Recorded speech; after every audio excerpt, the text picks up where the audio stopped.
Hello बच्चों, एक बार फिर मैं आलोक कुमार आप सभी का आलोक फिजिक्स क्लास में स्वागत करता हूं। और जैसा कि हम लोगों ने पिछले क्लास में टू डायमेंशनल मोशन के बारे में विस्तार पूर्वक चर्चा किया था, तो चलिए आज उसी क्लास को आगे बढ़ाते हुए आज हम लोग टू डायमेंशनल मोशन के न्यूमेरिकल्स पर विचार करते हैं बच्चों। तो आप लोग अपने साथ कॉपी कलम को लेकर के बैठे, जिसके आप लोगों को समझने में काफ़ी सुविधा होगा। आप लोग उसे लिख सकते हैं और अपने भविष्य के लिए उसे सुरक्षित रख सकते हैं। तो चलिए हम लोग आज शुरुआत करते हैं। तो मैंने कई किताबों से अच्छे अच्छे प्रश्न को कलेक्ट करके आप लोगों के सामने मैं लाया हूं और मैं उसे बारी बारी लिखूंगा और उसका सॉल्यूशन आप लोगों को करके दिखाऊंगा। तो तब तक के लिए आप लोग मेरे साथ बने रहें और आज के दिन का न्यूमेरिकल क्लास का आप लोग आनंद उठाएं। तो चलिए बच्चों आज स्टार्ट करते हैं। पहला प्रश्न मेरे पास कुछ इस प्रकार है और आप लोग उसको अपने कॉपी में नोट कर लेंगे बच्चों। तो देखिए प्रश्न कुछ इस प्रकार है कि किसी तल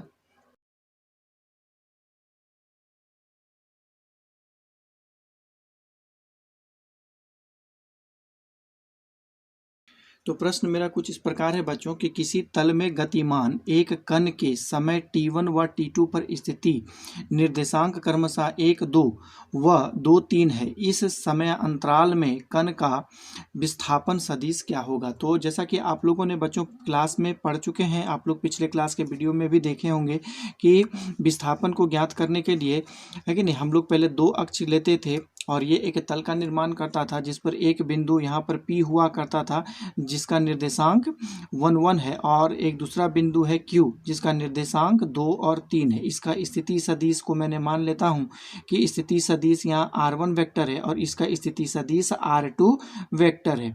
तो विस्थापन इसका PQ होगा बच्चों, जिसको हम लोग डेल्टा R मानते थे। तो यहाँ हम लोग delta R is equal to कुछ इस प्रकार लिखेंगे कि विस्थापन delta R vector is equal to होता है R2 vector minus R1 vector. और आप लोग अच्छी तरह से जानते हैं बच्चों की स्थिति सदिश को R को हम लोग किस प्रकार लिखते थे, कुछ इस प्रकार लिखते थे x i cap plus Y j cap. तो इसी प्रकार हम लोग R1 को लिखेंगे, R1 से संबंधित P बिंदु का निर्देशांक 1 1 है। तो R1 vector is equal to हमको कुछ इस प्रकार प्राप्त होगा, x के जगह में 1 रखेंगे तो ये हो जाएगा आई कैप और y के जगह में 1 रखेंगे तो ये हो जाएगा जे कैप, जिसको हम लोग समीकरण नंबर 1 कहेंगे।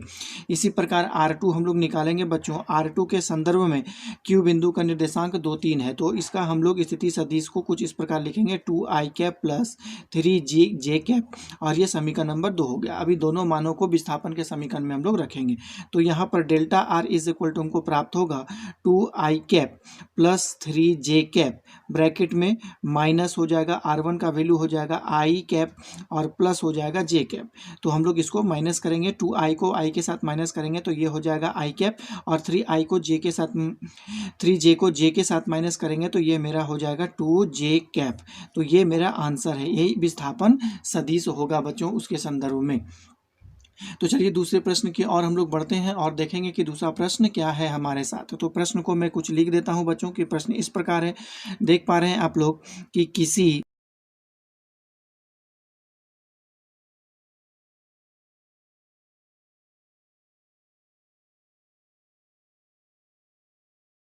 तो प्रश्न मेरा इस प्रकार है बच्चों कि किसी कण के तात्क्षणिक निर्देशांक s is equal to 40-1 metre तथा y is equal to 8t square है।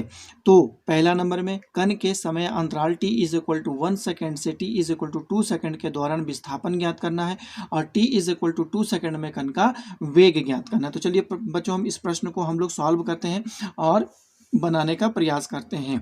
तो इसका सॉल्यूशन देखिए बच्चों कुछ इस प्रकार होगा। हम इसका सॉल्यूशन यहाँ पर करते हैं, आप लोग अच्छी तरह से इसको देखने का प्रयास करिए। तो पहला नंबर में क्या है बच्चों की t is equal to 1 second में 1 सेकेंड में इस दोनों पॉइंट से हम लोग क्या कर सकते हैं, उसका कोऑर्डिनेट निकाल सकते हैं। तो t is equal to 1 second में पहले बिंदु का कोऑर्डिनेट हम निकालेंगे x1 इज इक्वल टू यहाँ पर क्या हो जाएगा 4t, t का वैल्यू कितना हो जाएगा 1 माइनस 1 इज इक्वल टू कितना हो जाएगा, ये हो जाएगा 3 मीटर। इसी प्रकार हम y1 निकाल लेंगे, y का वैल्यू कितना है 8t स्क्वायर, तो 8t स्क्वायर हो जाएगा 8 इंटू 1 का स्क्वायर इज इक्वल टू ये भी हो गया 8 मीटर। अब हमको समय का लेना है, यहाँ पर समय इज इक्वल टू 2 सेकेंड में लेना है। तो दूसरे सेकेंड में विस्थापन इसका x2 इज इक्वल टू हो जाएगा, देख पा रहे हैं आप लोग कि 4 इंटू 2 - 1 तो कितना हो जाएगा 4 2 जा 8 - 1 इज इक्वल टू हो जाएगा 7 मीटर। यहाँ पर इसी प्रकार y2 इज इक्वल टू कितना होगा 8 इंटू 2 का स्क्वायर कितना हो जाएगा बच्चों, तो यहाँ होगा 4 8 जा 32 होता है, तो ये हो जाएगा 32 मीटर। तो हम लोग इसका विस्थापन निकाल लेंगे बच्चों, है कि नहीं। तो इसका विस्थापन क्या हो जाएगा, आप लोग देख पा रहे हैं कि दो बिंदु हम लोगों को इस प्रकार प्राप्त हुआ। आप यहाँ पे देख पा रहे हैं कि एक बिंदु P है जिसका निर्देशांक कितना है 3 और 8 है, और दूसरा बिंदु Q है, इसका निर्देशांक कितना है 7 और 32 है।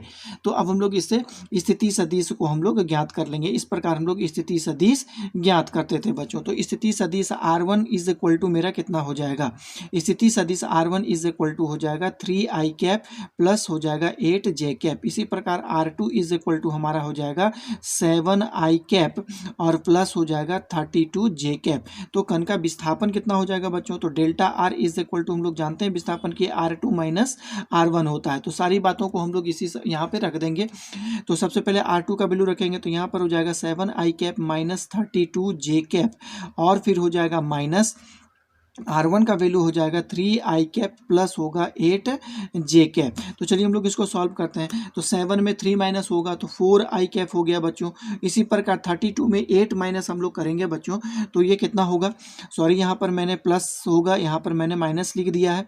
तो 32 में 8 को यदि हम लोग माइनस करते हैं बच्चों, तो लगभग मुझे ये 24 आता है, 24j आएगा। तो ये डेल्टा आर कण का विस्थापन मुझे कुछ इस प्रकार प्राप्त होता है बच्चों। तो अब ये तो पहला प्रश्न था, प्रश्न नंबर 1 था ये। तो अब हम लोग सेकेंड नंबर के प्रश्न को हल करेंगे। इसमें कह रहा है कि t is equal to 2 second में कण का वेग कितना होगा। तो चलिए हम लोग दूसरा नंबर के प्रश्न को हल करते हैं। और इस बात को हम लोग अच्छी तरह से जानते हैं बच्चों कि कण का जो वेग होता है वो दोनों अक्ष में होता है, एक x अक्ष में भी होता है और y अक्ष में। x अक्ष में जो कण का वेग होता है उसको हम लोग vx मानते हैं, और y अक्ष में जो कण का वेग होता है उसको हम लोग vy मानते हैं। तो vx इज इक्वल टू कुछ इस प्रकार हम लोग जानते हैं बच्चों की dx/dt होता है। विस्थापन में परिवर्तन की दर को वेग कहते हैं। यहाँ x कण का विस्थापन है और x का वैल्यू आपको प्रश्न के अनुसार दिया गया है, जिसका वैल्यू कितना होता है 4t - 1। तो इसका हम लोगों को डिफरेंशिएशन करना है। डिफरेंशिएशन करेंगे तो यहाँ पर 4 जो है वो हमारा कांस्टेंट क्वांटिटी है, न्यूमेरिकल वैल्यू, इसलिए कांस्टेंट के रूप में बाहर आ जाएगा, और ये t का सिर्फ डिफरेंशिएशन होगा। तो इसका डिफरेंशिएशन कुछ इस प्रकार होगा बच्चों, है ना, देख पा रहे हैं कि d/dt में t का डिफरेंशिएशन t के सापेक्ष करना होगा, और 1 ये न्यूमेरिकल वैल्यू है इसलिए कांस्टेंट है, कांस्टेंट का डिफरेंशिएशन 0 होता है। तो t के सापेक्ष t का अवकलन जो होता है वो 1 होता है, इसलिए यहाँ पे सिर्फ बचेगा 4। तो ये वेग हो गया मेरा 4 मीटर पर सेकंड। इसी प्रकार हम लोग vy भी कैलकुलेट कर लेंगे बच्चों।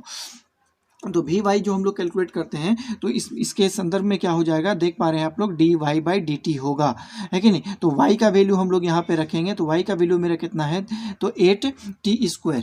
तो 8 यहाँ पे मेरा कांस्टेंट था बच्चों, तो ये बाहर आ जाएगा, तो ये कितना हो जाएगा d/dt, और ये हो जाएगा t²। तो इसका डिफरेंशिएशन जो क्या फार्मूला मैंने पिछले वीडियो में आप लोगों को लिखा था कि d/dx x⁴n का यदि हम लोग डिफरेंशिएशन करते हैं तो उसका डिफरेंशिएशन कुछ इस प्रकार होता है बच्चों, n x⁴n - 1। तो यहाँ पर n के जगह में पावर 2 है, यदि आपका इसका डिफरेंशिएशन करिएगा बच्चों तो आपका कुछ इस प्रकार आएगा, t² का डिफरेंशिएशन 2t हो जाएगा, और इसको मल्टीप्लाई कर देंगे तो ये हो जाएगा 16t। तो ये vy का वैल्यू मेरा निकल गया। यहाँ पर vx का वैल्यू 4 निकलता है और vy का वैल्यू मेरा 16 निकलता है। तो परिणामी वेग हम लोगों को निकालना पड़ेगा, क्योंकि वेग मेरा 2 है, एक x अक्ष के अनुदिश वेग है और vy है कि नहीं अक्ष के अनुदिश वेग है। तो v इज इक्वल टू जो रिजल्टेंट वेलोसिटी होगा मेरा कुछ इस प्रकार होगा, vx² प्लस ये हो जाएगा मेरा vy²। तो v का वैल्यू हम लोग रखेंगे, मैग्नीट्यूड ऑफ वेलोसिटी हम लोगों को निकालना है, तो vx का वैल्यू मेरा 4 है, तो ये हो जाएगा 4² और vy का वैल्यू मेरा 16 है, इसलिए हो जाएगा 16t²। चलिए इसको हम लोग सॉल्व करते हैं और जानते हैं कि 4 का स्क्वायर 16 होता है और 16 का स्क्वायर होता है 256, है कि नहीं, और ये t² हो जाएगा। हम लोगों को कितना में निकालना है, t is equal to 2 second में हम लोगों को वेलोसिटी निकालना है। तो हम लोग यहाँ पर बना देते हैं बच्चों इसको, तो v is equal to t का वैल्यू वहाँ पर हम लोग पुट करेंगे, और ये कितना आ गया 16 प्लस 256 इंटू 2 का यहाँ पर हम लोगों को स्क्वायर करना होगा, क्योंकि 2² है, यहाँ 4 हो गया। तो इसको हम लोग जब मल्टीप्लाई करके देखेंगे बच्चों तो ये कितना आ जाएगा, आप देख पा रहे हैं 4 से जब इसको हम लोग मल्टीप्लाई करेंगे तो कितना आएगा, तो 4 से जब इसको हम लोग मल्टीप्लाई करते हैं तो कुछ मेरा कुछ इस प्रकार आता है बच्चों। मैं करके देख लेता हूँ कि 4 करूँगा तो ये हो जाएगा 4, है ना, ये हो जाएगा 4210। तो इसका हम लोगों को क्या मिलेगा, है कि नहीं, इसका हम लोगों को इस प्रकार कुछ मिलेगा, है कि नहीं। ये हम लोग जब इसको प्लस करेंगे, ऐड करेंगे, तो यह मेरा कुछ इस प्रकार प्राप्त हो जाएगा 0, है कि नहीं, 1040 हमको मिलेगा। इसका वर्गमूल कितना होता है बच्चों, तो 32.2 मीटर पर सेकंड आ जाएगा। ये मेरा आंसर है, फाइनल आंसर हमको इतना प्राप्त होगा। तो ये 2 नंबर का प्रश्न आप लोग इस प्रकार सॉल्व कर सकते हैं। ये बहुत आसान प्रश्न था, आप लोग जानते भी निकालने के लिए। चलिए हम लोग तीसरे प्रश्न की ओर आगे बढ़ते हैं और जानने का प्रयास करते हैं कि वो कैसे सॉल्व किया जाता है।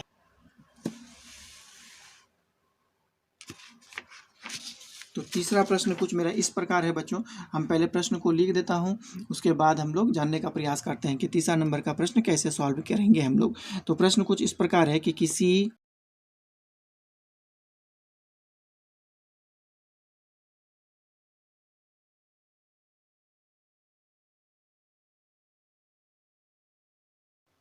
कण का त्वरण ज्ञात करना है। तो ये 2 प्रश्न मेरे पास है बच्चों। देखिए, किसी कण के x अक्ष तथा y अक्ष के सापेक्ष वेग घटक 4t-2 मीटर पर सेकंड है तथा 4t² - 1 मीटर पर सेकंड स्क्वायर है। तो ज्ञात करना है पहला नंबर में समय अंतराल t = 1 सेकंड से t = 2 सेकंड के दौरान औसत त्वरण हम लोगों को ज्ञात करना है। और उसी प्रकार दूसरा नंबर में जो है t = 1.2 सेकंड पर कण का त्वरण हम लोगों को ज्ञात करना है बच्चों। तो ये एक्स अक्ष का वेलोसिटी कंपोनेंट दिया हुआ है और ये वाई अक्ष का वेलोसिटी कंपोनेंट दिया हुआ है। इसका मतलब क्या हो गया, इसका सॉल्यूशन जब हम लोग करेंगे बच्चों तो ये चीज़ जानेंगे कि वी एक्स = जो दिया हुआ है मेरा 4t-2 मीटर पर सेकेंड है। इसी प्रकार वी वाई जो मेरा दिया हुआ है बच्चों वो इस प्रकार है कि 4t-1 मीटर पर सेकेंड है। तो इससे हम लोग वेलोसिटी कंपोनेंट तो जानते हैं बच्चों, कुछ इस प्रकार लिखते हैं, v = लिखते हैं v x i cap plus v y j cap. तो हम लोग इस दोनों को इस प्रकार लिखेंगे, वी एक्स के जगह में क्या हो गया, लेकिन 4t-2 ये हो गया आई कैप, और वी वाई के जगह में हम लोग लिख देंगे 4t² - 1, है कि नहीं, और ये हो गया जे कैप हम लोग लिखेंगे। तो सबसे पहले हम लोगों को t = 1 सेकेंड में ज्ञात करना है। तो यहाँ पे लिखेंगे t = 1 सेकेंड पर वेलोसिटी कितना होगा, है कि नहीं। तो v1 यहाँ पर आ जाएगा, तो v1 = कितना हो जाएगा, ये आप देख पा रहे, जब यहाँ पर हम लोग पुट करेंगे 1 तो 4 1 में 2 माइनस हो गया, है कि नहीं। इसका मतलब 4 में 2 माइनस हो जाएगा तो ये कितना हो जाएगा 2i कैप हो जाएगा बच्चों। प्लस इसी प्रकार यहाँ पर भी होगा बच्चों कि यहाँ पर 1 रखेंगे, t² 1 ही आएगा, तो 4 में 1 माइनस करेंगे तो ये हो जाएगा 3j कैप हो जाएगा। इसी प्रकार हम लोगों को t = 2 सेकेंड में हम लोगों को ज्ञात करना है। तो v2 = हम लोगों को ज्ञात करना है। तो यहाँ पे 2 रखेंगे तो 4 2 जा 8, 8 में से 2 जाएगा तो 6i कैप हम लोगों को मिलेगा बच्चों। इसी प्रकार यहाँ पे रखेंगे 2 तो यहाँ पर हो जाएगा 4 4 जा हो जाएगा 16, 16 में 1 माइनस करेंगे तो ये हो जाएगा 15, ये होगा जे कैप हम लोगों को मिलेगा बच्चों। तो अब हम लोग यहाँ पर देखेंगे बच्चों कि ये दोनों वेलोसिटी जो होता है हम लोगों का कितना हो जाएगा, है कि नहीं। t = 1 सेकंड में हम लोगों का औसत त्वरण यदि हम लोगों को ज्ञात करना है तो औसत त्वरण का वेलोसिटी आप लोग वैल्यू आप लोग जानते ही होंगे बच्चों, क्या होता है कि a = होता है v2 - v1 और बटा क्या हो जाता है t2 - t1। तो v2 का वैल्यू हम लोग यहाँ पे रख देंगे, तो v2 का वैल्यू कितना हो जाएगा 6i कैप प्लस हो जाएगा 15 जे कैप हो जाएगा, और इसको हम लोग माइनस करेंगे यहाँ से तो ये हो जाएगा 2i कैप प्लस हो जाएगा 3j कैप, और नीचे में आपका समय जो है t दूसरा सेकंड माइनस पहला सेकंड होगा। तो चलिए हम लोग माइनस करते हैं, इसको जानने का प्रयास करते हैं। तो 6 में से 2 माइनस हो जाएगा तो ये हो जाएगा 4i कैप होगा बच्चों, और 15 में से 3 माइनस हो जाएगा तो ये 12 हो जाएगा, तो ये हो जाएगा 12j, और 2 में से 1 जाएगा तो ये 1 आ जाएगा। तो जो फाइनल मेरा आंसर होगा त्वरण का वो कुछ इस प्रकार होगा 4ij, है कि नहीं, 4i कैप प्लस, है कि नहीं, 12j कैप। ये कुछ मेरा आंसर इस प्रकार प्राप्त होता है बच्चों। तो अब दूसरा नंबर का जो प्रश्न हम लोग देखे थे बच्चों वो क्या होगा कि 1.2 सेकंड में कण का त्वरण कितना होगा। तो चलिए हम लोग 1.2 सेकंड में कण का त्वरण फाइंड करते हैं। तो त्वरण देखिए हम लोगों ने फाइंड कर लिया। तो चलिए हम लोग आगे बढ़ेंगे और दूसरा नंबर के प्रश्न को जानेंगे कि उसका त्वरण कितना होता है। तो हम लोग देखिए एक तात्क्षणिक त्वरण की परिभाषा के अनुसार हम लोग ये भी जानते हैं कि a = होता है क्या dv/dt होता है।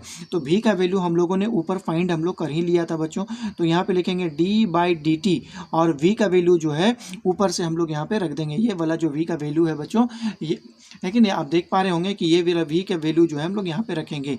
तो वो v का वैल्यू क्या हो गया, ये v का वैल्यू हो गया 4t - 2 -2 और ये होगा आई कैप और फिर हो जाएगा प्लस ये हो गया 4t² -1 और इधर हो जाएगा मेरा जे कैप होगा बच्चों ना। तो चलिए हम लोग इसको डिफ्रेंशिएट करते हैं। तो यहाँ पे देखिए आपका जो है ना वेरिएबल है वो क्या है टी है, उसको टी के रिस्पेक्ट में हमको सबका डिफ्रेंशिएशन करना है। तो मैं पहले बता दिया कि टी के रिस्पेक्ट में टी का डिफ्रेंशिएशन 1 होता है और किसी भी कांस्टेंट क्वांटिटी का डिफ्रेंशिएशन 0 होता है बच्चों। अतः यहाँ पर क्या होगा, यहाँ पे टी का वैल्यू 1 हो जाएगा और 2 का 0 हो जाएगा, तो ये सिर्फ हमको यहाँ पर प्राप्त हो जाएगा 4, तो ये मिलेगा हमको 4 आई कैप। इसी प्रकार यहाँ भी डिफ्रेंशिएशन करेंगे, इस 1 का डिफ्रेंशिएशन तो 0 हो जाएगा, लेकिन टी स्क्वायर का डिफ्रेंशिएशन कितना हो जाएगा 2t हो जाएगा और 2 से 4 को जब मल्टीप्लाई करेंगे तो वो मेरा 8 प्राप्त होगा। तो इसीलिए यहाँ पर हो जाएगा 8t और ये मिलेगा हमको जे कैप, हमको कुछ इस प्रकार प्राप्त होगा बच्चों। तो यहाँ पर टी हमको एक्सेलरेशन जो ज्ञात करना है वो कितने ज्ञात करना है 1.2 सेकेंड में हमको ज्ञात करना है। तो यहाँ पर जो टी का वैल्यू दिया हुआ है वो टी का वैल्यू यहाँ पर मैं रख दूंगा। तो a इज इक्वल टू कितना हो जाएगा 4 आई कैप प्लस 8 इंटू 1.2 ये हो जाएगा जे कैप होगा। तो इसको हम लोग सॉल्व करेंगे बच्चों। तो यहाँ पर आ जाएगा 4 आई कैप, इसको हम लोग मल्टीप्लाई करेंगे तो कितना आ जाएगा 9.6 ये हो जाएगा जे कैप, है कि नहीं, क्योंकि 12 8 या 96 होता है और पॉइंट है तो 9.6 आ जाएगा। तो ये मेरा x कंपोनेंट हो गया, ये मेरा y कंपोनेंट होगा। तो रिजल्टेंट जो एक्सेलरेशन होता है दोनों है ना अक्ष में मिला करके जो हम लोग मैग्नीट्यूड ज्ञात करते हैं तो वो क्या हो जाएगा इस प्रकार होगा, देख पा रहे हैं ax इज इक्वल टू यहाँ पर 4 है और ay इज इक्वल टू मेरा क्या है 9.6 मीटर पर सेकेंड स्क्वायर है, यहाँ पर भी वही होगा मीटर पर सेकेंड स्क्वायर होगा। तो a इज इक्वल टू हम लोग ज्ञात करेंगे बच्चों कुछ इस प्रकार कि ये हो जाएगा ax स्क्वायर प्लस यहाँ पर हो जाएगा ay स्क्वायर। तो a का वैल्यू हम लोग यहाँ पे रखेंगे तो ये हो जाएगा 4 का स्क्वायर और ए वाई का वैल्यू रखेंगे तो 9.6 का स्क्वायर। तो हम लोग 4 का स्क्वायर हम लोग जानते हैं क्या होता है 16 होता है और 9.6 का जो स्क्वायर होता है बच्चों वो होता है 92.16 होता है। और इसको हम लोग जब प्लस करते हैं बच्चों तो हम लोगों को कुछ आता है 108.16 आता है और जब इसका हम लोग रूट ज्ञात करेंगे तो रूट आता है 10.42 मीटर पर सेकेंड स्क्वायर। तो कुछ इस प्रकार ये सॉल्यूशन होता है प्रश्न का। तो इतना प्रश्न को आप लोगों ने सॉल्व किया और जाना कि बच्चों कि किस प्रकार जो होता है दो विमीय गति से संबंधित प्रश्न को किस प्रकार सॉल्व किया जाता है। तो चलिए हम लोग अब आगे बढ़ेंगे और प्रोजेक्टाइल मोशन से संबंधित जो है प्रश्न को हम लोग सॉल्व करने का प्रयास करेंगे। तो प्रोजेक्टाइल मोशन से संबंधित प्रश्न को हम लोग सॉल्व करेंगे। तो नेक्स्ट पेज में हम लोग लेते हैं उसको। तो अब देखिए हम प्रश्न को पहले लिख देते हैं बच्चों, क्वेश्चन को पहले मैं यहाँ पे लिख देता हूँ, उसके बाद उसका सॉल्यूशन आप लोगों को करके मैं दिखाऊंगा। तो देखिए प्रश्न संख्या 4 नंबर में क्या है कि पहले मैं प्रश्न को लिख देता हूँ। देखिए एक कण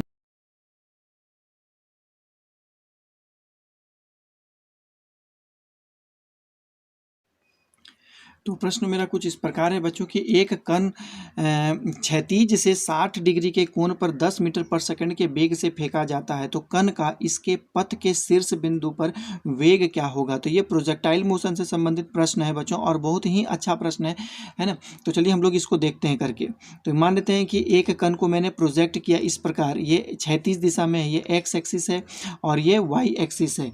तो जब हम लोग जानते हैं कि प्रोजेक्टाइल मोशन में क्या होता है बच्चों कि कण का वेग जो होता है कि दिशा प्रत्येक क्षण बदलते रहती है कि नहीं, मैग्नीट्यूड नहीं बदलता है, कण का परिमाण नहीं बदलता है, हमेशा बदलता है क्या उसकी दिशा में परिवर्तन होता रहता है। तो मान लेते हैं कि इस बिंदु पर कण का वेग मेरा v था।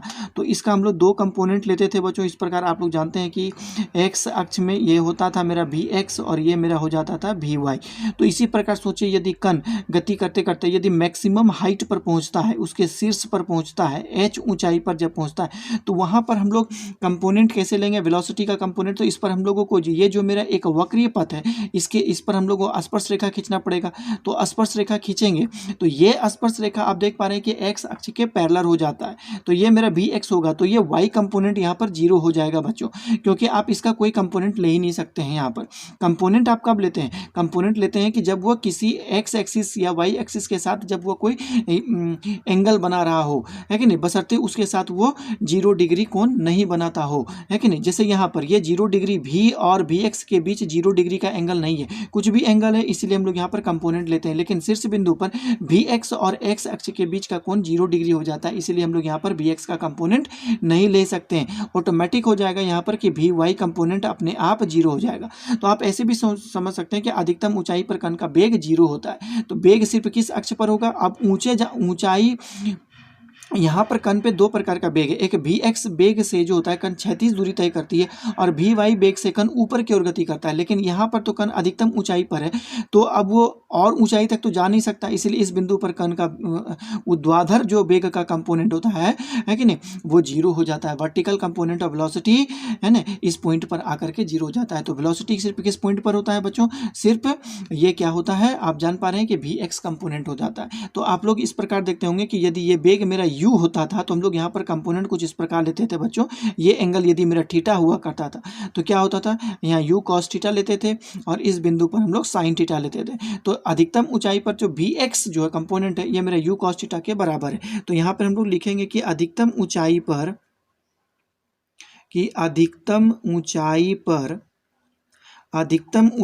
पर वेग का ऊर्ध्वाधर घटक शून्य हो जाता है।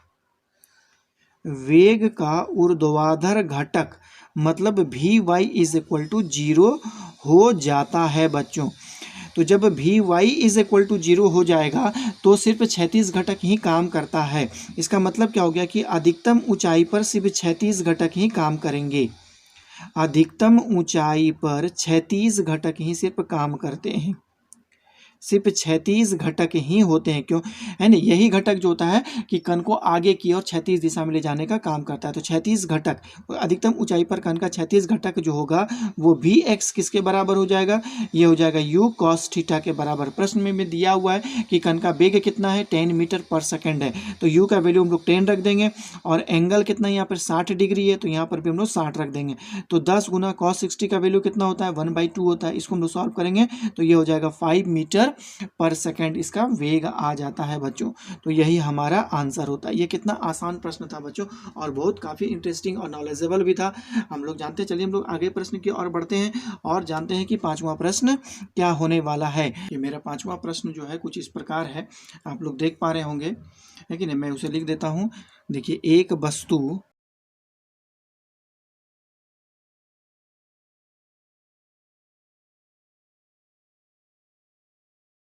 तो प्रश्न हम लोगों का कुछ इस प्रकार है कि एक वस्तु को एक छत से क्षैतिज दिशा में 9.8 मीटर पर सेकंड के वेग से फेंका जाता है, तो कितने समय पश्चात क्षैतिज व ऊर्ध्वाधर वेग बराबर होंगे? तो ये प्रश्न है बच्चों। चलिए इसका हम लोग सॉल्यूशन करते हैं और जानने का प्रयास करते हैं, है कि नहीं। तो सबसे पहले बात हम यहाँ इसका फिगर बना देते हैं बच्चों की। छत से जब फेंका जा रहा है तो मान लेते हैं कि ये मेरा पृथ्वी का सतह है और ये मेरा छत है, इससे हम वस्तु को फेंक रहे हैं, है कि नहीं, इस प्रकार। तो आप लोग इस प्रकार जानते हैं बच्चों कि ये एक परवलयाकार गतिपथ होता है और कण का वेग जो होता है वो प्रत्येक क्षण जो है बदलता रहता है। एक बात यहाँ पर और है बच्चों कि कण का जो होता है कभी भी क्षैतिज घटक में परिवर्तन नहीं होता है कि नहीं। क्षैतिज घटक में कोई परिवर्तन नहीं हो, जो भी परिवर्तन होगा वो ऊर्ध्वाधर घटक में ही परिवर्तन होता है। जिस प्रकार आप मान लेते हैं कि यहाँ पर यदि एक कण का वेग हम ले लेते हैं, इस प्रकार भी लेते हैं और इसका दो वियोजित मान लेते हैं बच्चों, इस प्रकार देख पा रहे हैं। तो भी एक्स की दिशा सिर्फ देख पा रहे हैं कि यही इधर ही है। क्षैतिज घटक इस प्रकार है, जो भी परिवर्तन होगा हमेशा ऊर्ध्वाधर घटक में ही परिवर्तन आता है कि नहीं। क्षैतिज वेग में परिवर्तन, इसका मतलब है कि एक बार जो मैंने कण को वेग दे दिया वो प्रत्येक क्षैतिज दिशा में कण का वेग वही रहेगा, जो भी परिवर्तन आएगा सिर्फ उसके ऊर्ध्वाधर घटक में ही परिवर्तन आता है बच्चों। तो चलिए इस प्रश्न को हम लोग आगे भी देखेंगे कि यहाँ पर भी एक्स हो गया बच्चों, ये मेरा भी वाई है। क्षैतिज घटक जो होता है आप पहले भी देख पाए हैं कि क्षैतिज घटक में कोई परिवर्तन नहीं होता है। ये क्षैतिज घटक जो होता है वो दिया गया वेग है, मतलब भी एक्स का वैल्यू यहाँ पर कितना हो गया 9.8 मीटर पर सेकेंड है बच्चों, और जी का वैल्यू जो होता है वो 9.8 मीटर पर सेकेंड स्क्वायर है मेरा। तो चलिए हम लोग आगे बढ़ते हैं और मानते हैं ये बात को कि टी समय में कण का वेग दोनों आपस में बराबर हो जाता है। टी समय बाद मान लेता हूं कि t समय के बाद कण का वेग बराबर हो जाते हैं। मैंने अभी आप लोगों को जो बात बोला वो चीज मैं लिख देता हूं कि देखिए क्षैतिज घटक है कि नहीं, क्षैतिज वेग घटक हर स्थान पर समान होते हैं, हर स्थान पर समान होते हैं, सिर्फ ऊर्ध्वाधर घटक में परिवर्तन आता है, सिर्फ ऊर्ध्वाधर घटक में परिवर्तन आता है, सिर्फ ऊर्ध्वाधर घटक में परिवर्तन आता है बच्चों। क्षैतिज घटक जो होता है उसमें परिवर्तन नहीं होता है, सिर्फ ऊर्ध्वाधर घटक में परिवर्तन आता है।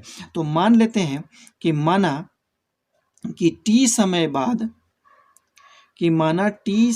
के बाद दोनों घटक बराबर हो जाते हैं, है ना, t समय के बाद दोनों घटक बराबर हो जाते हैं, दोनों घटक बराबर हो जाते हैं, t समय बाद दोनों घटक बराबर हो जाते हैं। इसका मतलब क्या हो गया कि t है कि नहीं, मतलब t समय पर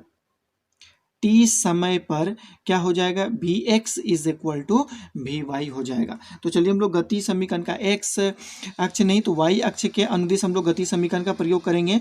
वाई अक्ष के अनुदिश गति के समीकरण से, गति के वाई अक्ष के अनुदिश, है ना, वाई अक्ष के अनुदिश गति के समीकरण से, अनुदिश गति के समीकरण से हम लोग प्रयोग करेंगे। तो कौन सा समीकरण प्रयोग करेंगे, तो यहाँ भी वाई इज इक्वल टू हो जाएगा यू वाई प्लस हो जाएगा ए वाई टी हो जाएगा, कुछ इस प्रकार होगा। आप ये बात जानते हैं कि कण का प्रारंभिक वेग जो था, है कि नहीं, u y is equal to जो होता है वो क्या होगा, वो जीरो होगा, है कि नहीं। यहाँ पर सिर्फ हम लोग को क्या निकालना है, भी वाई इज इक्वल टू निकालना है, इज इक्वल टू जीरो, और ए वाई, है कि नहीं। ये भी बात जानते हैं कि वाई अक्ष के अनुदिश कण का त्वरण जो होता है वो जी के बराबर होता है, A Y is equal to zero होता है और A X is equal to zero होता है। एक्स अक्ष के अनुदिश कण को कोई भी त्वरण नहीं होता है, और वाई अक्ष के अनुदिश जो कण में त्वरण उत्पन्न होता है वो गुरुत्व त्वरण के बराबर होता है, और कण का प्रारंभिक वेग जो होता है वो शून्य होता है। आप यहाँ पर देख पा रहे हैं कि कण को जो होता है इस ऊंचाई से यदि हम लोग फेंकेंगे तो कण का जो प्रारंभिक वेग, मतलब प्रारंभिक अवस्था में कण विराम की अवस्था में था, इसीलिए इस स्थिति में कण का प्रारंभिक वेग, है कि नहीं, u y is equal to यहाँ पर जीरो होगा, इसीलिए मैंने यहाँ पर जीरो पुट किया है, और ए वाई इज इक्वल टू यहाँ पर कितना हो गया जी टी। तो टी समय में कण का दोनों का कंपोनेंट बराबर है, अतः भी y is equal to b x, तो यहाँ पर हम लिख देंगे बच्चों भी एक्स इज इक्वल टू हो जाएगा जी टी। तो टी इज इक्वल टू कितना हो जाएगा, है कि नहीं, तो t इज इक्वल टू क्या हो जाएगा, भी एक्स बाय यहाँ पर होगा g। तो भी एक्स का वैल्यू मैंने पहले ऊपर आप लोगों को लिखा है, देखिए भी एक्स इज इक्वल टू 9.8 है और g इज इक्वल टू भी 9.8 है। तो यहाँ पर हम लोग लिखेंगे बच्चों भी एक्स का वैल्यू हो गया 9.8 और g का भी वैल्यू हो गया 9.8, तो दोनों कटेगा, इज इक्वल टू हो जाएगा 1 सेकेंड। इसका मतलब है कि छत से उसको फेंकने के बाद 1 सेकेंड के बाद जो होगा दोनों का वेग आपस में बराबर हो जाएगा, मतलब दोनों कंपोनेंट आपस में बराबर हो जाते हैं बच्चों, हम लोग ये बात जानते हैं। तो चलिए हम लोग आगे प्रश्न की ओर बढ़ते हैं और जानने का प्रयास करते हैं कि हमारा छठा प्रश्न क्या होगा।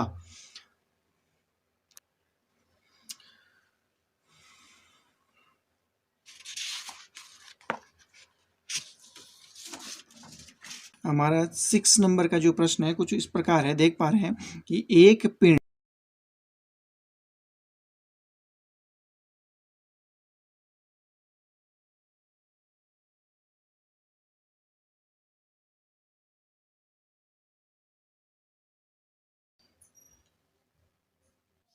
तो प्रश्न इस प्रकार है कि एक पिंड को 490 मीटर ऊंची पहाड़ी की चोटी से 98 मीटर पर सेकंड के क्षैतिज वेग से प्रक्षेपित किया जाता है। ज्ञात कीजिए पहला नंबर वह वेग जिससे पिंड जमीन से टकराएगा, और दूसरा नंबर है पिंड को जमीन तक पहुंचने में लगा समय, और तीसरा नंबर का प्रश्न है कि लक्ष्य की पहाड़ी से दूरी।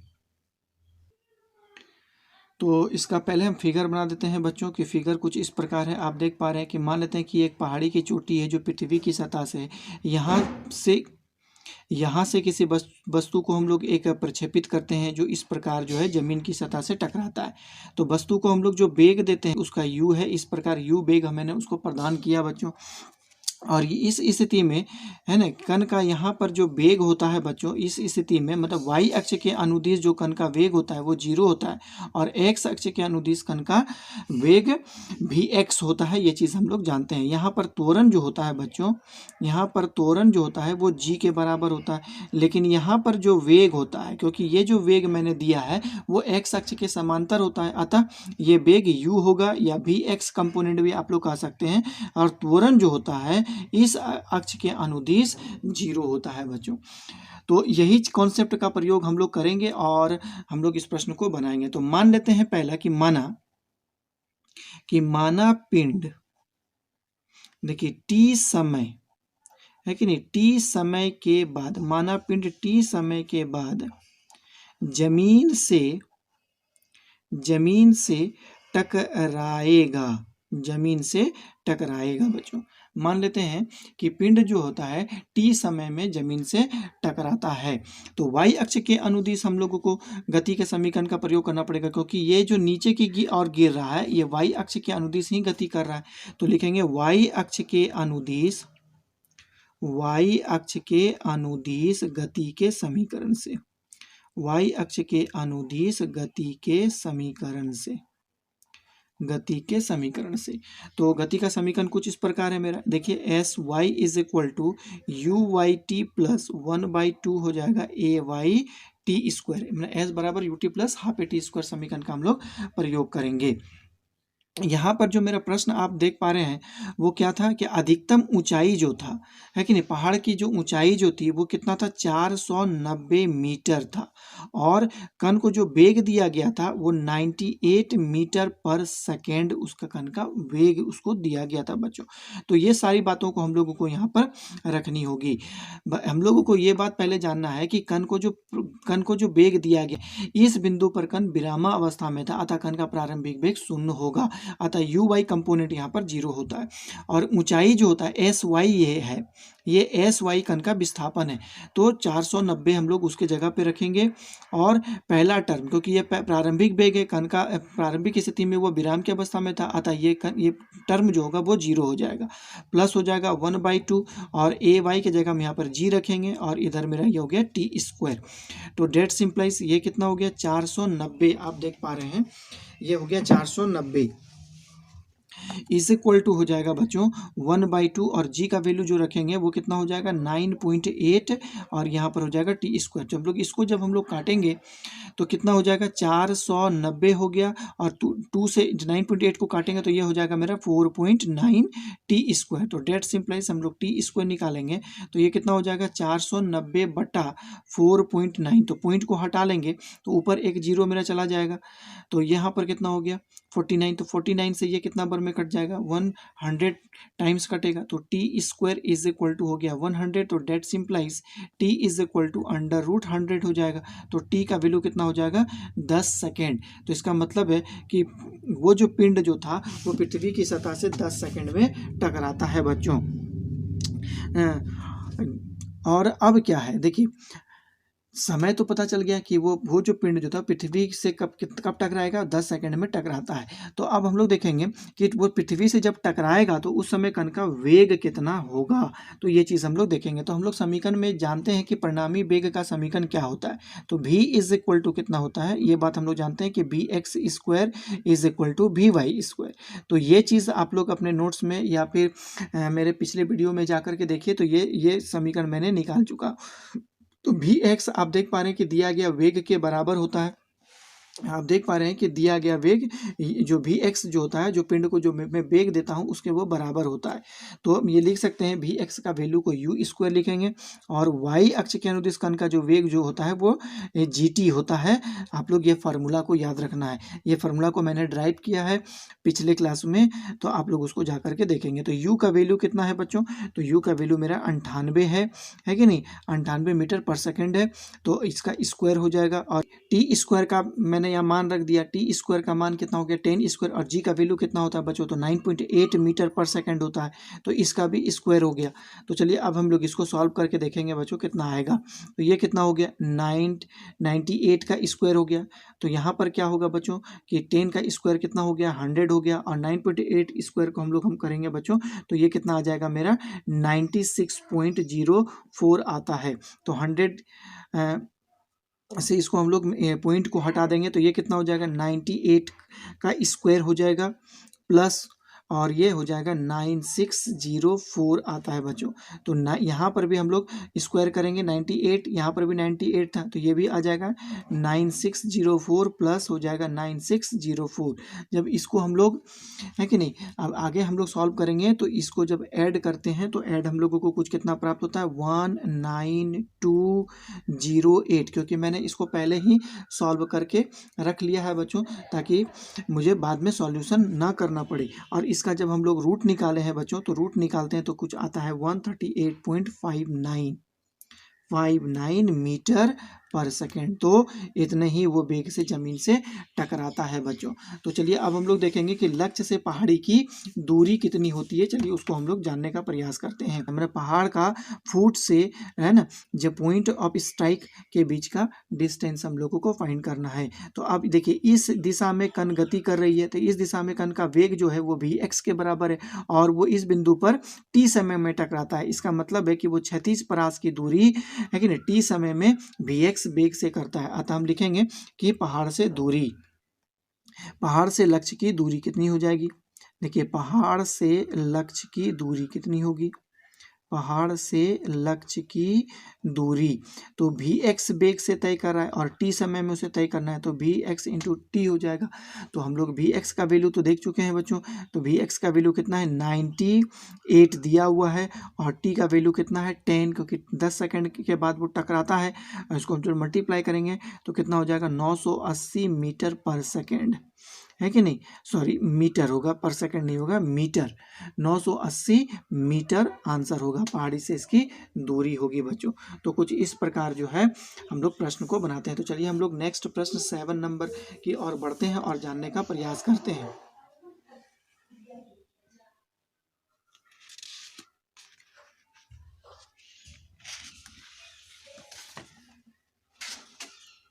तो 7 नंबर का प्रश्न मेरा कुछ इस प्रकार है कि एक गोली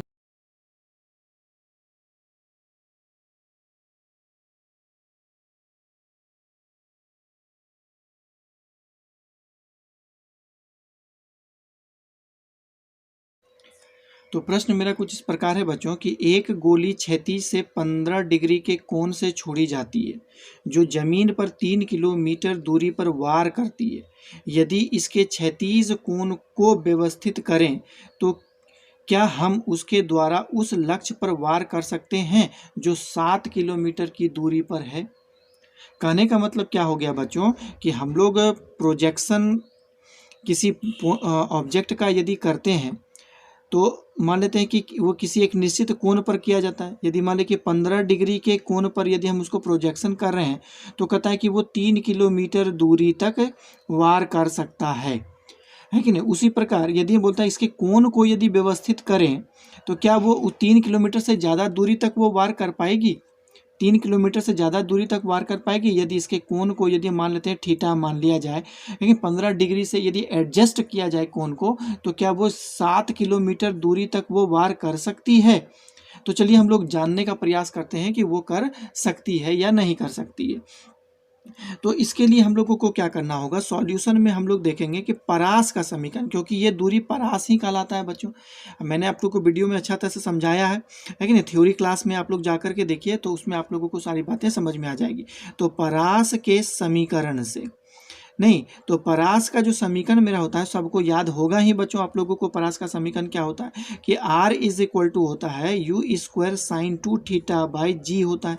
तो R का वैल्यू यहाँ पर मेरा कितना है, वो 3 किलोमीटर है कि नहीं, 3 किलोमीटर है। और अधिकतम हम लोगों को मैक्सिमम वैल्यू हम लोगों को निकालना है कि वो 7 किलोमीटर तक मार कर सकती है या नहीं कर सकती है। तो यहाँ पर जो एंगल दिया हुआ है, स्टार्टिंग एंगल जो है मेरा वो 15 डिग्री है।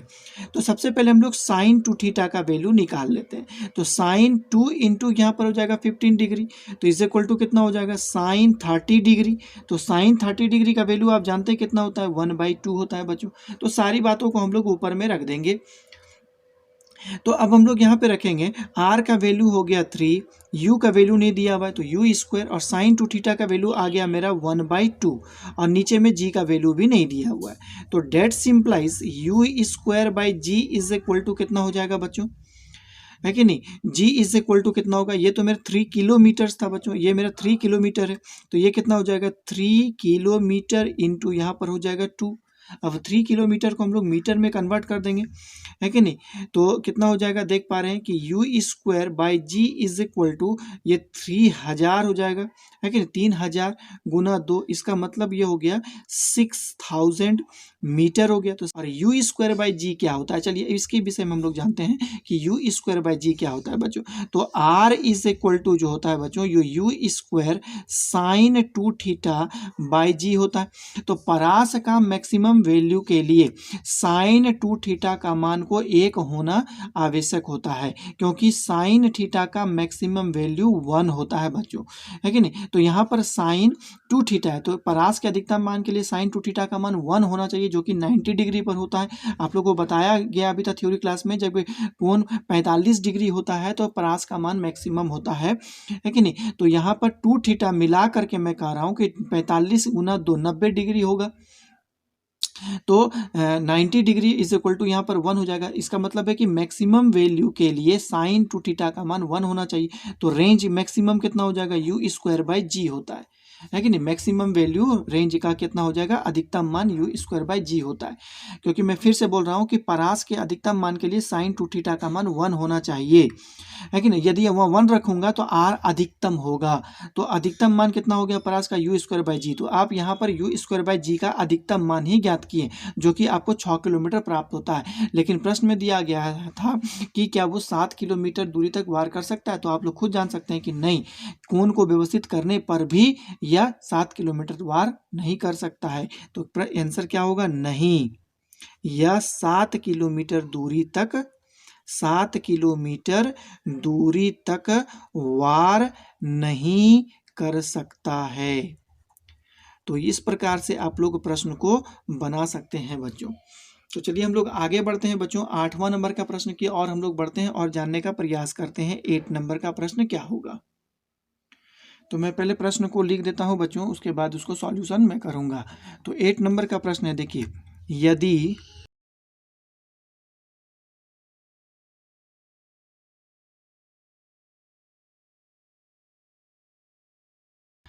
तो प्रश्न बच्चों मेरा इस प्रकार है कि यदि किसी गेंद को 20 मीटर पर सेकंड के वेग से इस प्रकार फेंका जाता है कि वो 10 मीटर ऊंची छत को स्पर्श ना कर पाए, तो इस स्थिति में पथ की अधिकतम परास क्या होगी। तो चलिए हम लोग इस प्रश्न को सॉल्व करते हैं और जानने का प्रयास करते हैं क्या उसका अधिकतम परास क्या होगा।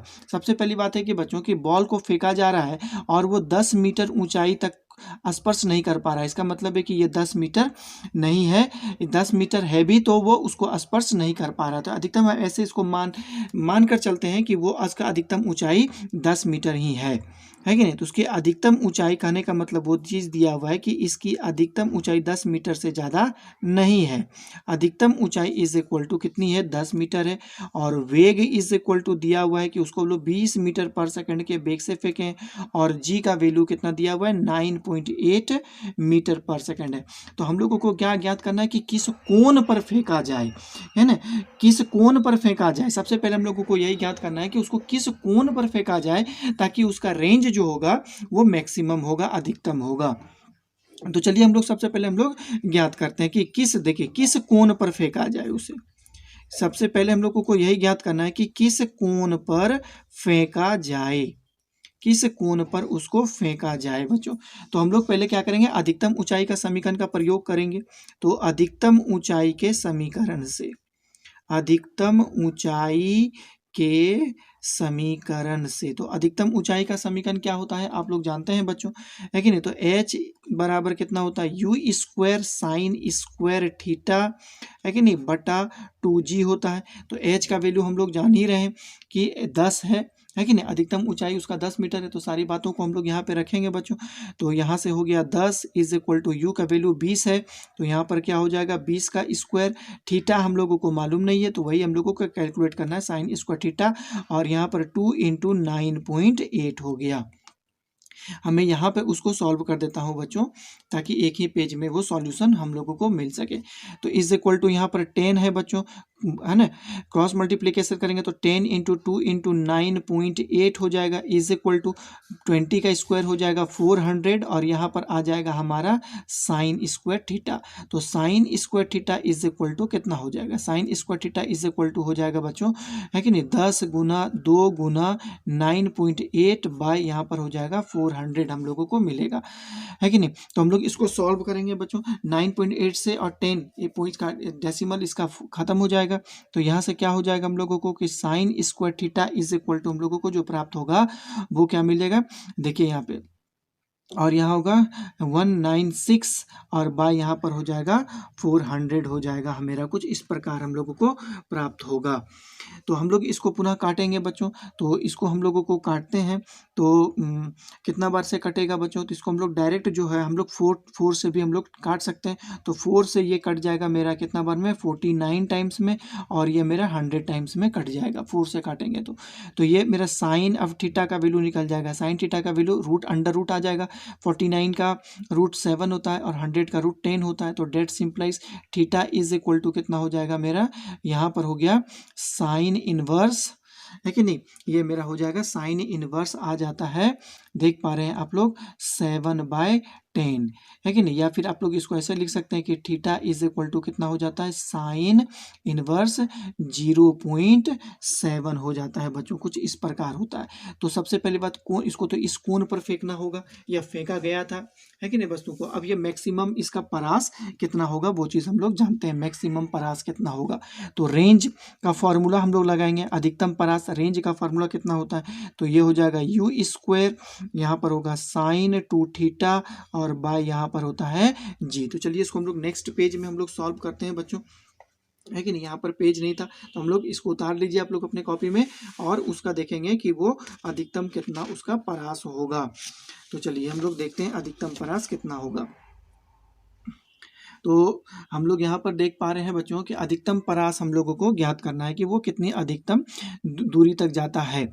तो परास का फॉर्मूला कितना होता है, range R is equal to होता है यू स्क्वायर साइन 2 थीटा, और बाय यहाँ पर जी होता है बच्चों। तो हम लोग इस फॉर्मूला को कुछ ऐसे भी लिख सकते हैं कि यू स्क्वायर साइन 2 थीटा का फॉर्मूला हम लोग जानते हैं कि 2 साइन थीटा इंटू क्या होता है कॉस थीटा, और बाय यहाँ पर जी होता है। तो सब वैल्यू हम लोगों को मालूम है कि साइन थीटा का वैल्यू कितना होता है, साइन थीटा का वैल्यू हम लोगों ने निकाल लिया बच्चों कि 7/10 होता है। उसी तरह हम लोगों को कॉस थीटा का वैल्यू भी निकाल लेना है। तो कॉस थीटा का वैल्यू हम लोग जानते हैं क्या होता है, रूट अंडर 1 माइनस ये होता है साइन स्क्वायर थीटा। तो root under 1 minus sine square का वैल्यू कितना हो गया 7 यहाँ पर 10 का स्क्वायर हो जाएगा बच्चों, इस प्रकार, है कि नहीं। या तो इसको हम लोग पॉइंट में भी लिख सकते हैं, कितना हो जाएगा 0.7 का ये हो जाएगा होल स्क्वायर। तो 0.7 को हम लोग सॉल्व करेंगे तो ये कितना हो जाएगा 1 माइनस 0.49। जब आप इसको माइनस करेंगे बच्चों तो कितना आ जाएगा 0.51। तो इसका रूट कितना होता है तो आप लोग कैलकुलेटर से भी निकाल सकते हैं, मैंने तो कैलकुलेटर से इसको निकाल करके रखा है 0.7142 इसका रूट आता है। तो चलिए सारी बातों को हम लोग यहाँ पे रखेंगे और रेंज हम लोग निकाल लेंगे। u का वैल्यू तो मेरा 20 था बच्चों, तो यहाँ पे लिखेंगे 20 का स्क्वायर 2 हो गया इंटू साइन थीटा का वैल्यू कितना हो गया 7/10 हो गया, है कि नहीं, या 0.7 भी रख सकते हैं हम लोग। और कॉस थीटा का वैल्यू कितना हो गया 0.7142 आएगा, और नीचे में आ जाएगा मेरा 9.2। तो इसको हम लोग सॉल्व करेंगे तो r इज इक्वल टू कितना हो गया ये 400 हो गया, है कि नहीं। और इसको 2 से भी मल्टीप्लाई करेंगे तो ये 800 भी हो जाएगा, इंटू हो जाएगा 0.7 इंटू 0.7142/9.8। तो मैंने इसे कैलकुलेटर से पहले से सॉल्व करके रखा है बच्चों। तो आप लोग जब इसको सॉल्व करिएगा तो आएगा 40.8 है कि नहीं मीटर आंसर होगा, इसका रेंज होगा, इतना ही दूरी वो तय करेगी। तो ये इस प्रकार जो है 8वां प्रश्न मेरा समाप्त होता है। चलिए हम लोग 9वां प्रश्न की ओर बढ़ते हैं। तो सबसे पहले मैं प्रश्न को लिख देता हूं बच्चों। 9 नंबर का जो प्रश्न है वो कुछ इस प्रकार है कि यदि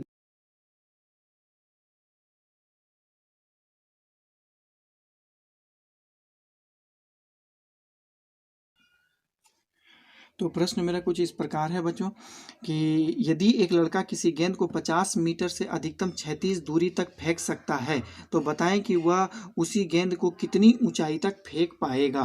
तो इसका मतलब दिया है कि कितनी दूरी तक, तो 50 मीटर दूरी तक वो बॉल को फेंक सकता है। तो रेंज यहाँ पर दिया हुआ है बच्चों कि R इज इक्वल टू दिया हुआ है 50 metre, R is equal to 50 metre दिया हुआ है। तो यहाँ पर बात हो रहा है कि अधिकतम 36 दूरी। तो मैंने पहले बताया कि अधिकतम 36 दूरी के लिए साइन टू थीटा का वैल्यू 1 होना चाहिए। तो वैल्यू कितना हो जाएगा, R is equal to u square by 2g होता है। तो अधिकतम परास के लिए हम लोग यहाँ पे समीकरण का प्रयोग करेंगे कि अधिकतम परास के समीकरण से, अधिकतम परास के समीकरण से। तो अधिकतम परास का समीकरण आप लोगों को मालूम होगा कि R इज इक्वल टू क्या होता है, यू स्क्वायर बाई 2g। तो R का वैल्यू यहाँ पर कितना है बच्चों, 50 है, इज इक्वल टू कितना हो गया, यू स्क्वायर बाई 2g हो गया। इसको हम लोग समीकरण नंबर 1 कहेंगे। अब कितनी ऊंचाई तक फेंक सकता है, तो इसके लिए हम क्या करेंगे, ऊंचाई का फार्मूला का प्रयोग करेंगे। ऊंचाई के समीकरण से, है कि नहीं, ऊंचाई समीकरण से। तो ऊंचाई का समीकरण क्या होता है, H इज इक्वल टू होता है you square sign square theta बटा यहाँ पर हो जाएगा 2g। तो हम लोग एक बात देखिए, 36 से हम लोग वस्तु को ऊपर की ओर फेंक रहे हैं ना बच्चों, तो ये कितना डिग्री का कोण बनेगा, यहाँ पे 90 डिग्री का कोण बनेगा। तो थीटा का वैल्यू यहाँ पर जो हो जाएगा मेरा, वो कितना हो जाएगा, 90 डिग्री हो जाएगा, और साइन 90 का वैल्यू 1 हो जाएगा। तो H इज इक्वल टू, तो U का वैल्यू हम लोग क्या हो जाएगा, देखिए यू स्क्वायर बाई 2g। तो यू स्क्वायर बाई जी का वैल्यू तुमको मालूम है कि 50 है, तो ये वैल्यू हम लोग यहाँ पे रख देंगे। तो कितना हो जाएगा, 1/2 इंटू 50। इसको हम लोग काटेंगे तो 25 बार में कटेगा, इज इक्वल टू कितना हो गया, 25 मीटर आंसर होगा। इसका मतलब है कि यदि वो 36 दूरी 50 मीटर तक बॉल को फेंक सकता है तो वो 25 मीटर ऊंचाई तक बॉल को फेंक सकता है बच्चों। नेक्स्ट देखिए 10 नंबर का प्रश्न है कि एक वायुयान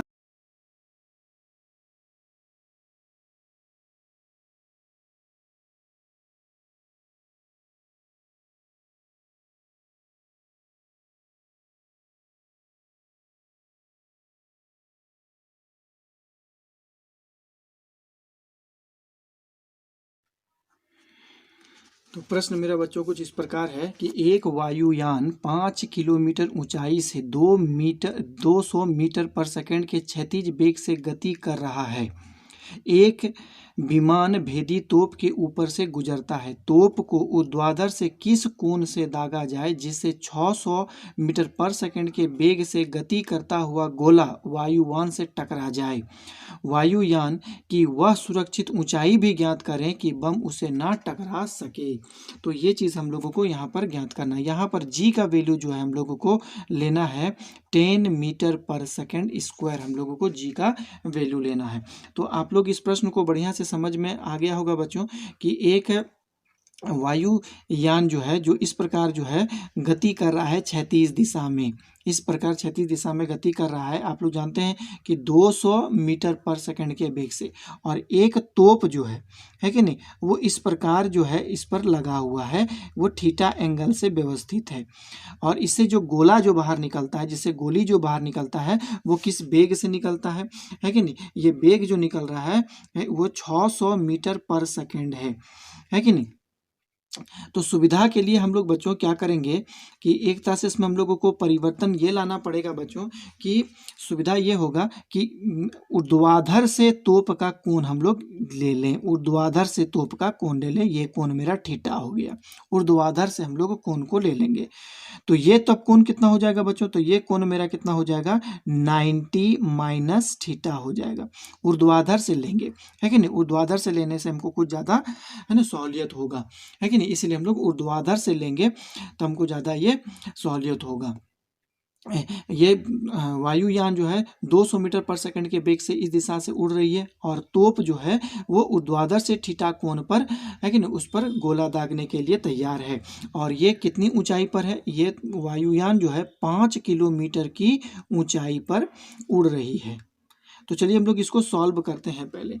तो हम लोग यहाँ पे देखेंगे कि माना है कि नहीं, हम लोग इस सुविधा के लिए मैंने लिया, आप लोग इसको भी थीटा मान लेंगे तो कोई तकलीफ नहीं होगा, लेकिन सुविधा के लिए मैंने यहाँ पे लिया क्योंकि वायुयान के द्वारा जो है ये तोप का कोण निकालना है। हम लोगों को पृथ्वी की सतह से तोप का कोण नहीं निकालना है, हम लोगों को यह निकालना है कि वायुयान है कि नहीं के दिशा से तोप का कोण कितना होगा, ये चीज़ हम लोगों को निकालना है कि नहीं। तो यहाँ पर हम लोगों को ये नहीं निकालना कि पृथ्वी की सतह से, क्योंकि ये लिखा हुआ है कि एक विमान है कि नहीं भेदी तोप के ऊपर से गुजरता है, तोप को ऊर्ध्वाधर से किस कोण से दागा जाए, इसीलिए मैंने ऊर्ध्वाधर से लिया है कोण, प्रश्न के अनुसार मैंने लिया। आप लोग ये भी कोण लीजिएगा तो कोई दिक्कत नहीं, फिर 90 में आप लोगों को घटा कर लेना होगा, इसीलिए मैंने फर्स्ट में ही इसको थीटा मान लिया। तो यहाँ पे लिखेंगे कि माना कि ऊर्ध्वाधर से है कि नहीं ऊर्ध्वाधर से थीटा कोण है कि नहीं ऊर्ध्वाधर से थीटा कोण बनाते हुए है ना गोला दागा जाता है, गोला दागा जाता है और टी समय के बाद जो है उससे टकरा जाता है कि नहीं। तो टी समय के बाद टकराता है, देखिए टी समय के बाद टकराता है, टी समय के बाद टकराता है बच्चों। तो यदि हम मान लेते हैं कि इसका वेग मेरा अभी v है और इस गोला जो इससे निकल रहा है इसका वेग u है, तो u वेग का दो दिशा में कंपोनेंट कितना हो जाएगा, आप देख पा रहे हैं कि इसके साथ ये थीटा कोण बना रहा है, इसलिए कंपोनेंट हो जाएगा u cos थीटा इधर हो जाएगा और ये u sin थीटा होगा। तो अब देखिए टी समय के बाद टकराता है, इसका मतलब है कि टी समय में वायुयान कितना दूरी तय किया, क्षैतिज दूरी कितना तय किया, उतना ही गोला जो होता है वो टी समय में कितना दूरी तय करेगा। तो दोनों का दूरी जब बराबर होगा तभी वो एक दूसरे से टकराएगा बच्चों, ये बात जानते हैं। इसीलिए हम लोग लिखेंगे कि टी समय में वायुयान टी सेकेंड में या टी समय में वायुयान के द्वारा तय की गई दूरी,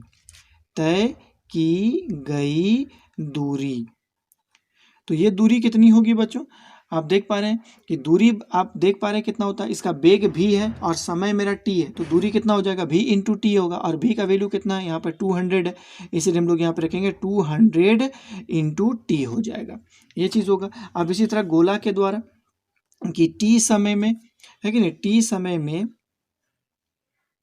टी समय में गोला के द्वारा तय की गई दूरी कितना होगा, टी समय में गोला के द्वारा तय की गई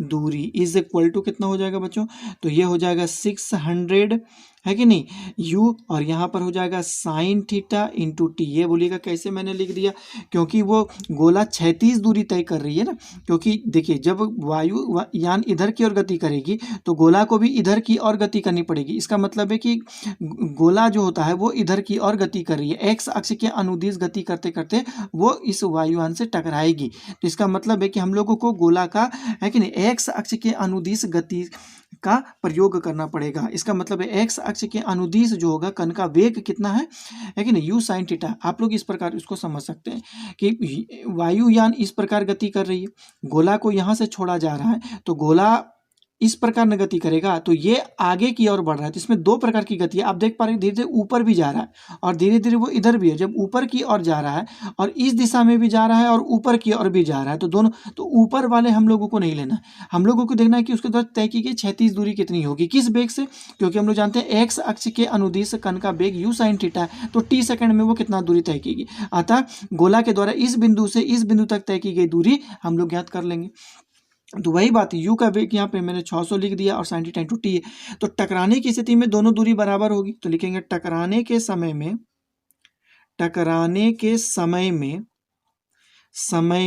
तो दोनों दूरी बराबर होगी, तो हम लोग इसको ऐसे लिख सकते हैं 200t is equal to 600 sine theta into t, तो टी दोनों साइड से कैंसिल हो जाएगा, तो sine theta is equal to कितना हो जाएगा sine theta is equal to हो जाएगा 200/600, तो ये दोनों जीरो कट गया, इज इक्वल टू हो जाएगा 1/3। तो कितना हो गया, sine theta is equal to 1/3। तो आप इसको ऐसे भी लिख सकते हैं कि थीटा इज इक्वल टू हो गया कि साइन इनवर्स 1/3। आप लोग साइन टेबल यदि देखेंगे तो उसमें इसका वैल्यू जो आ जाता है वो कुछ आता है कि 19.5 डिग्री, ये आंसर होगा। इसका मतलब है कि ऊर्ध्वाधर से वो 19.5 डिग्री के कोण पर गोला यदि दागा जाए तो वो एक दूसरे से टकराएगा।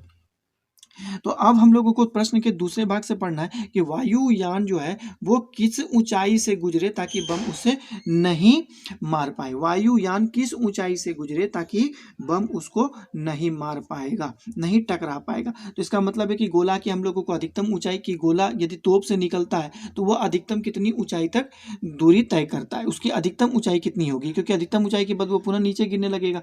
तो अधिकतम ऊंचाई से अधिक दूरी पर वायुयान यदि गुजरेगा तो वहां पे बम नहीं टकरा पाएगा। तो हम लिखेंगे कि देखिए गोला के अधिकतम ऊंचाई, गोला के अधिकतम ऊंचाई, गोला के अधिकतम ऊंचाई के समीकरण से है कि। तो अधिकतम ऊंचाई का समीकरण h बराबर कितना होता है बच्चों, u स्क्वायर होता है, साइन स्क्वायर। तो ये जो हम लोग साइन यहाँ पे लिखते हैं वो तो पृथ्वी की सतह से हम लोग को लेना पड़ेगा।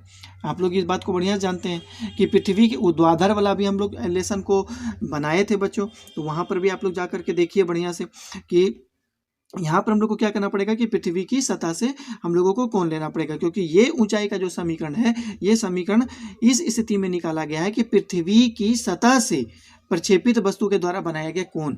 तो यहाँ पर पृथ्वी की सतह के द्वारा बनाया गया कोण कितना है, 90 माइनस थीटा। इसलिए यहाँ पर साइन थीटा की जगह में हम लोगों को 90 माइनस थीटा का प्रयोग करना पड़ेगा, 90 माइनस थीटा।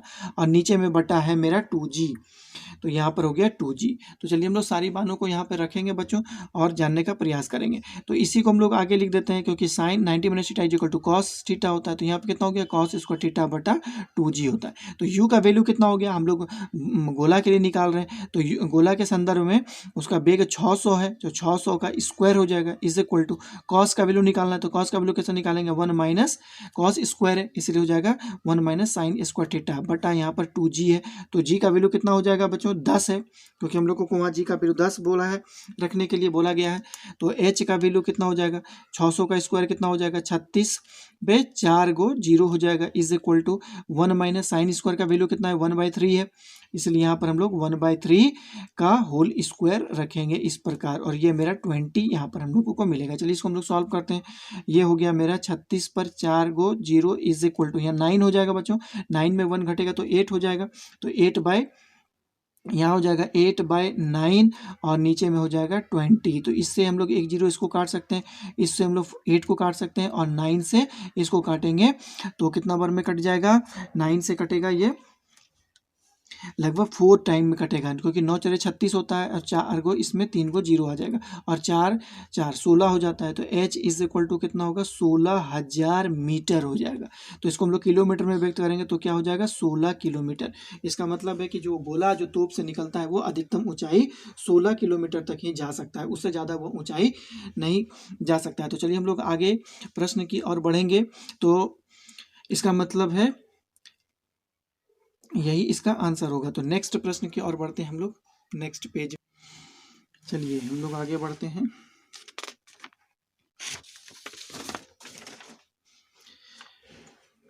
इलेवेंथ नंबर का प्रश्न को मैं लिख देता हूं बच्चों, उसके बाद हम लोग जानने का प्रयास करेंगे आगे। प्रश्न कुछ इस प्रकार है बच्चों कि एक व्यक्ति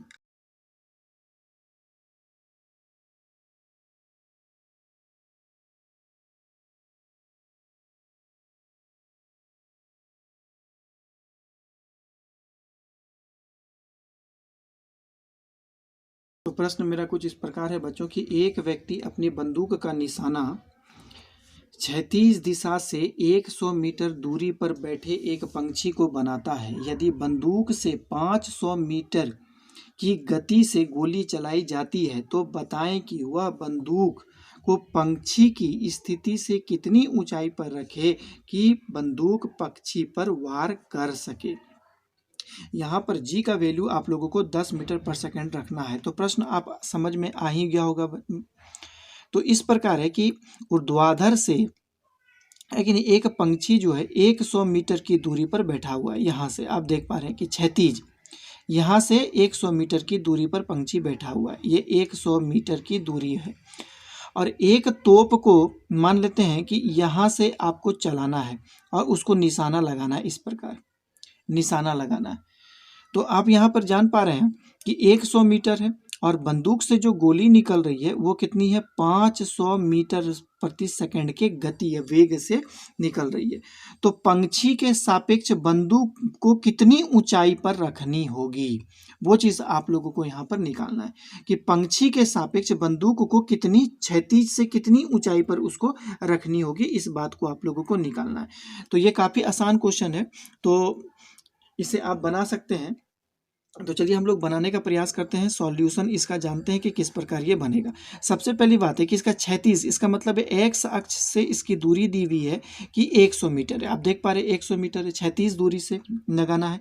और जो गोली जो निकल रही है बंदूक से उसका वेग कितना है, वो 500 मीटर पर सेकेंड से, और जी का वैल्यू जो है वहाँ 10 मीटर पर सेकेंड स्क्वायर दिया हुआ है। तो यहाँ पे हम लोगों को देखना है कि गोली के द्वारा तय किया गया दूरी है कि नहीं में कितना समय लगता है, मतलब गोली यहाँ से यदि छूटेगी तो इस बिंदु तक जाने में उसको कितना समय लगेगा। तो यहाँ लिखेंगे कि गोली के द्वारा तय किया गया समय कितना होगा, गोली के द्वारा तय की गई दूरी में लगा समय। तो गोली के द्वारा तय की गई दूरी, कितनी दूरी है, ये दूरी है। गोली के द्वारा तय की गई दूरी में लगा समय कितना होगा, तय की गई दूरी में समय कितना होगा बच्चों। तो चलिए हम लोग इसको निकालेंगे। तो आप लोग जानते हैं कि समय का क्या होता है, टी इज इक्वल टू दूरी बटा वेग होता है। तो दूरी कितनी है, तो दूरी आप जान रहे हैं 100 है और वेग उसका कितना है 500 है। तो ये दोनों को काटेंगे, इज इक्वल टू कितना हो जाएगा 1/5 सेकेंड, है कि नहीं। वो पंछी से टकराएगा, गोली जो है पंछी से टकराएगी। इसका मतलब है कि आप देखिए 1/5 सेकेंड में, है कि नहीं, 1/5 सेकेंड में गोली द्वारा तय की गई ऊर्ध्वाधर दूरी कितनी होगी, हमको ये ज्ञात करना है। ऊर्ध्वाधर दूरी, है कि नहीं, ऊर्ध्वाधर दूरी कितनी होगी। इसका मतलब कौन सा दूरी है ऊर्ध्वाधर, यहाँ से ये दूरी ऊर्ध्वाधर है कि नहीं, यहाँ से ये दूरी, मतलब अब हम लोग जान गए कि यहाँ से यहाँ तक की दूरी कितनी होगी। ये चीज़ हम लोगों को मालूम है कि गोली को यहाँ से यहाँ तक जाने में कितना समय लगता है, ये चीज़ हम लोगों ने निकाल लिया है ना। गोली का वेग कितना ये भी जान लिया। तो ऊर्ध्वाधर दूरी अब कितनी होगी, उठा हुआ कितना होगा, ये चीज़ हम लोगों को निकालना है। तो चलिए हम लोग सिंपल सा फार्मूला का यूज़ करेंगे कि देखिए 1/5 सेकेंड में गोली के द्वारा तय की गई ऊर्ध्वाधर दूरी, है कि नहीं, गोली के द्वारा तय की गई ऊर्ध्वाधर दूरी कितनी होगी, ऊर्ध्वाधर दूरी कितनी होगी। तो ये समीकरण का प्रयोग करेंगे कि s y is equal to u y t plus 1/2 a y, और यहाँ पर हो जाएगा टी बच्चों। तो गोली का जो प्रारंभिक वेग था वो तो शून्य है बच्चों, u y is equal to यहाँ पर 0 है प्रारंभिक वेग, क्योंकि गोली प्रारंभिक अवस्था में, विराम की अवस्था में, इसलिए। और दूसरी बात है कि वाई अक्ष के अनुदिश जो होता है कण का वेग भी 0 होता है, ये भी बात हम जानते हैं। तो u y is equal to 0 कर देंगे, सिर्फ मेरा यही टर्म बचेगा। तो एस वाई हम लोगों को ज्ञात करना है। तो यहाँ पर ये टर्म बचेगा, देखिए 1/2 ए वाई का वैल्यू कितना हो जाएगा जी, और इधर हो जाएगा टी, है कि नहीं। समय भी मालूम हो गया कि 1/5 हो गया। S y is equal to कितना होगा 1/2, और जी का वैल्यू रखा गया 10 और टी का वैल्यू हो गया 1/5। तो इसको हम लोग काटेंगे और इसको सॉल्व करने का हम लोग प्रयास करेंगे बच्चों, है कि नहीं। यहाँ टी स्क्वायर होता है, सॉरी यहाँ पर हम लोग टी स्क्वायर छोड़ दिया, टी स्क्वायर होगा, इसका स्क्वायर होगा। तो कितना हो जाएगा s y is equal to 1/2 into 10 into हो जाएगा 1/25। तो इसको हम लोग कितना बार में काट देंगे बच्चों, यहाँ से काटेंगे 5 और 5 से ये कट जाएगा 5 बार में। तो s y is equal to कितना हो जाएगा 1/5 मीटर आ जाएगा, है कि नहीं। जब इसको हम लोग सेंटीमीटर में बदल देंगे तो 100 से हम लोगों को भाग देना पड़ेगा, तो 1/5/100 हो गया, इज इक्वल टू 100 ऊपर जाएगा, 5 नीचे आ जाएगा, तो ये लगभग 20 सेंटीमीटर के बराबर होगा। इसका मतलब है कि हम लोगों को गोली को, है ना, ऊर्ध्वाधर से, है कि नहीं, गोली को ऊर्ध्वाधर से 20 सेंटीमीटर की, है ना, हम लोगों को दिशा में छोड़ना पड़ेगा, ऊंचाई से हम लोगों को छोड़ना पड़ेगा, है कि नहीं, 20 सेंटीमीटर की ऊंचाई से हम लोगों को छोड़ना पड़ेगा, ये पक्षी के सापेक्ष, तभी जाके वो गोली पक्षी से टकराएगा। तो आज इतना ही रहेगा बच्चों, इतना ही। बहुत सारा आप लोगों का न्यूमेरिकल्स मैंने विभिन्न टाइप का आप लोगों को बताया, है कि नहीं, उससे रिलेटेड जितने भी थ्योरी को मैंने आप लोगों को बताया था, तो आप लोग अब अपने टेक्स्ट बुक में जितने भी प्रश्न हैं उससे इस सारे प्रश्नों को मैच कराइए। बहुत सारे प्रश्न ऐसे होंगे कि जो कि इसी बेसिस पर आप लोग सॉल्व कर सकते हैं उसको, और उसे आप सॉल्व करें, और सॉल्व करने के बाद उसे मुझे कमेंट बॉक्स में बताइए कि आप लोग सॉल्व कर, है ना, सॉल्व किए या ना किए। यदि आपको सॉल्यूशन में कहीं भी यदि तरह की कोई भी दिक्कत होती है तो आप लोग उस प्रश्न को ही आप लोग कमेंट बॉक्स में टाइप कर सकते हैं, और मैं सॉल्यूशन आप लोगों का तुरंत इधर से मैं भेज दूंगा बच्चों। तो आज टाइम काफ़ी हो चुका है बच्चों, इतना ही कहने के बाद मैं इसको वीडियो को समाप्त करूंगा। अगले आने वाले समय में मैं आप लोगों के सामने सर्कुलर मोशन का एक नया टॉपिक्स के साथ, है ना, प्रेजेंट रहूंगा। तब तक के लिए बच्चों आप लोग हमेशा हंसते रहें, खेलते रहें, मुस्कुराते रहें, और इस वीडियो को आप लोगों ने जो देखा उसके लिए आप लोगों को लॉट्स ऑफ थैंक्स बच्चों।